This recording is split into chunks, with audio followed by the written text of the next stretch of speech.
ان چیزوں کو کہاں ضائع کر رہے ہیں؟ ہو سکے اللہ اس پروگرام کی نسبت سے اللہ جنہوں نے بھی یہ تحریک چلائی اللہ ان کو کامیاب کرے، ہمارے جمع ہونے کو قبول فرمائے۔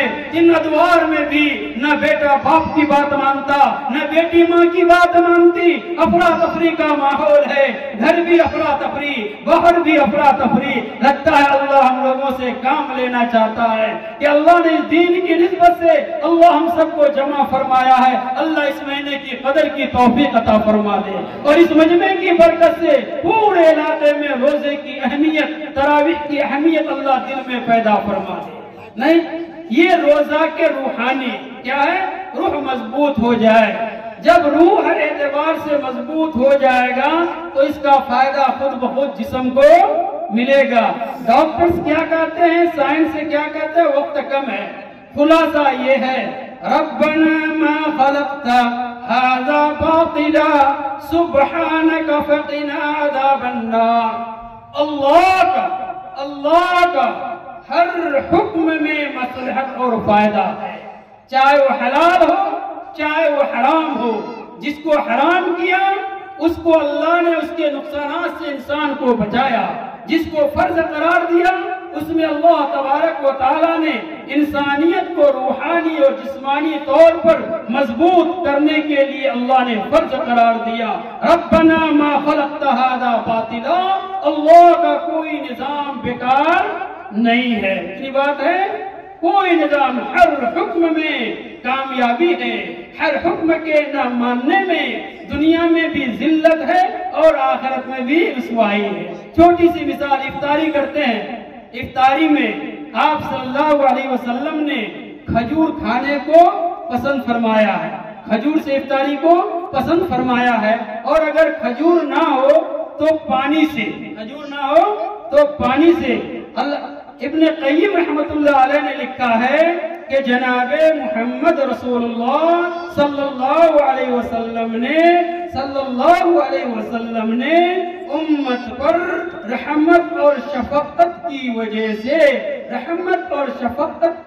سے فرمایا کہ کھجور سے افطاری کرو، اور اگر کھجور نہ ہو تو پانی سے۔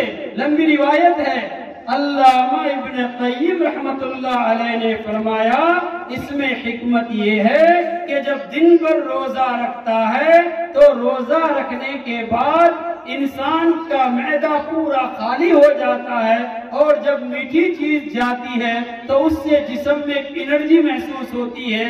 اور پانی کے بارے میں فرمایا کہ جن کے ہاں کھجور نہ ہو،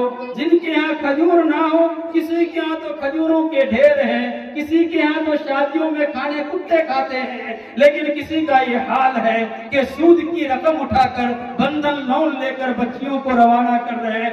یہ انبیلنس ہے اس امت میں، کوئی کسی کا پوچھنے والا نہیں ہے۔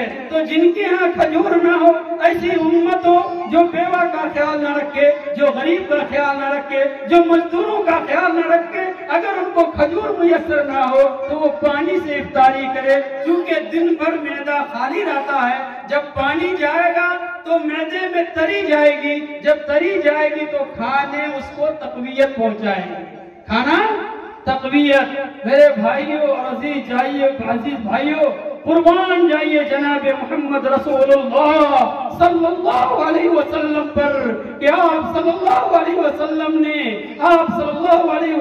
نے اس امت کی ایک فرد کو، بیوہ کا بھی خیال رکھا، غریبوں کا بھی خیال رکھا، یتیموں کا بھی خیال رکھا، مزدوروں کا بھی خیال رکھا کہ کوئی ایسا نہ ہو کہ ان کو خوشی نہ ملے۔ یہ پوری ترتیب کہاں سے ملی؟ لقد کان لکم فی رسول اللہ اسوۃ حسنہ، کہ آپ صلی اللہ علیہ وسلم کی زندگی ہم سب کے لیے کیا ہے؟ نمونہ ہے۔ آپ صلی اللہ علیہ وسلم روزہ کیسے رکھتے تھے؟ استقبال رمضان کی نسبت سے مجلس جمی ہے، اب تو رمضان کیسے گزارنے ہیں ان پر بھی غور و فکر کرنی چاہیے۔ وقت کم ہے میرے بھائی اور عزیز دوستو، روزوں کا خیال کے ساتھ ساتھ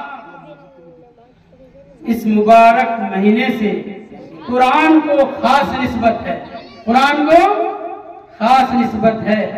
آتا ہے روایت میں کہ رمضان مبارک کے مہینے میں ہر روز رات میں حضرت جبرائیل علیہ السلام ہم سب کے پیارے حبیب، جب حبیب جناب محمد رسول اللہ صلی اللہ علیہ وسلم کی خدمت میں آتے تھے، یتدارسونہ، ایک دوسرے کو قرآن سناتے تھے، دور سناتے تھے، آپ صلی اللہ علیہ وسلم بھی سناتے تھے، حضرت جبرائیل بھی سنایا کرتے تھے۔ اسی مہینے میں قرآن نازل ہوا، تو اس مہینے کی نسبت قرآن سے ہے۔ ہم سب کو تراویح کا اہتمام کرنا ہے، روزے کے ساتھ ساتھ قرآن پڑھنے پڑھانے والوں کے ساتھ محبت، عزت، قدر۔ وقت اگر ہے تو ہر محلے میں مسجد میں امام موجود ہے، کم سے کم کلمہ صحیح کر لیں، فرائض صحیح کر لیں، روزہ صحیح کر لیں۔ بازار میں تو گھنٹوں کا گھنٹہ وقت گزار دیتے ہیں۔ اگر اس مبارک مہینے ہے کہ ویڈیوز آپ تک جو پہنچا، آپ نے دیکھا، آپ کو پسند آیا ہوگا۔ پسند آ جائے دوستوں میں ضرور شیئر کریں، اور پہلی بار ہیں تو سبسکرائب ضرور کریں۔ ملتے ہیں پھر دوسرے ویڈیوز میں۔ السلام علیکم۔